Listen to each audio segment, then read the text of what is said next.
करे हुए तब वज्र वज्र में घर के बाहर ऐसी ऐसी बाल लीलाएं करने लगे जिन्हें गोपियां देखती ही रह जाती।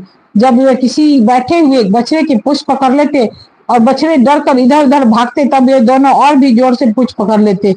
बछड़े उन्हें घसीटते हुए दौड़ने लगते। गोपियां अपने घर का काम धंधा छोड़कर यही सब देखती रहती और हंसते हंसते लोटपोट होकर परम आनंद में मग्न हो जाती।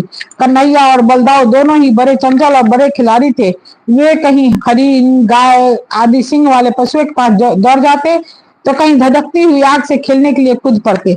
कभी दांत से काटने वाले कुत्ते के पास पहुंच जाते, तो कभी आंख बचाकर तलवार उठा लेते।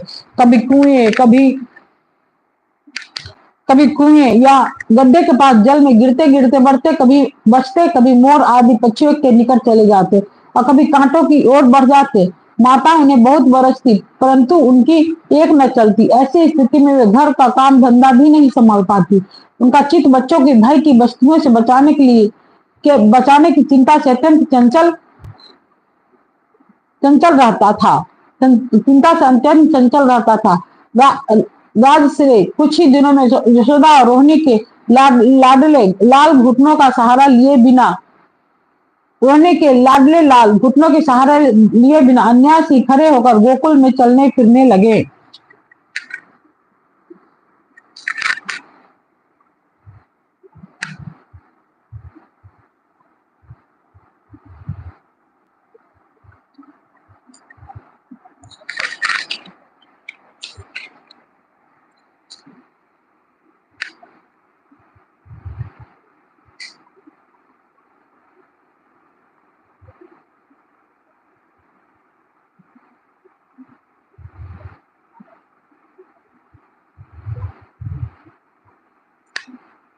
ये व्रजवासियों के कन्हैया स्वयं भगवान है, परम सुंदर और परम मधुर। अब वे और बलराम अपनी ही उम्र के ग्वाल बालों को अपने साथ लेकर खेलने के लिए वज्र में निकल पड़ते और वज्र की भाग्यवती गोपियों को निहाल करते हुए तरह तरह के खेल खेलते। उनकी बचपन की चंचलताएं बड़ी ही अनोखी होती थी। गोपियों को तो वे बड़ी ही सुंदर और मधुर लगती। एक दिन सब की सब इकट्ठी होकर नंद बाबा के घर आई और यशोदा माता को सुना सुनाकर कन्हैया के करतूत कहने लगी। अरे यशोदा, ये तेरा कन्हा बड़ा नटखट हो गया है। गाय दुहने का समय न होने पर भी यह बछड़ों को खोल देता है और हम डांटती हैं तो ठठा ठठा कर हंसने लगता है। यह चोरी के बड़े बड़े उपाय करके हमारे मीठे मीठे दही दूध चुरा चुरा कर खा जाता है। केवल अपने ही खाता तो भी एक बात थी, यह सारा दही दूध बानरों को बांट देता है और जब वे भी पेट भर जाने पर नहीं खा पाते, तब यह हमारे माटकों को ही फोड़ डालता है।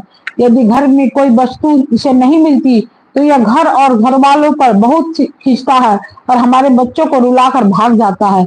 जब हम दही दूध को छीकों पर रख देती हैं और इसके छोटे छोटे हाथ वहां नहीं पहुंच पाते, तब ये बड़े बड़े उपाय रचता है। कहीं 2-4 पीढ़ी को एक के ऊपर एक रख देता है, कहीं उखल पर चढ़ जाता है तो कहीं उखल पर पीढ़ा रख देता है।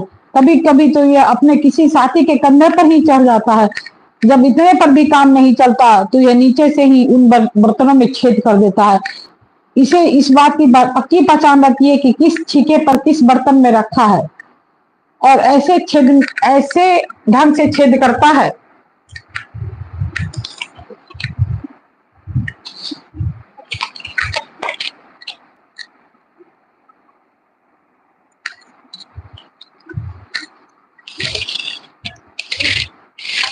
ऐसे छेद करना जानता है कि किसी को पता तक ना चले।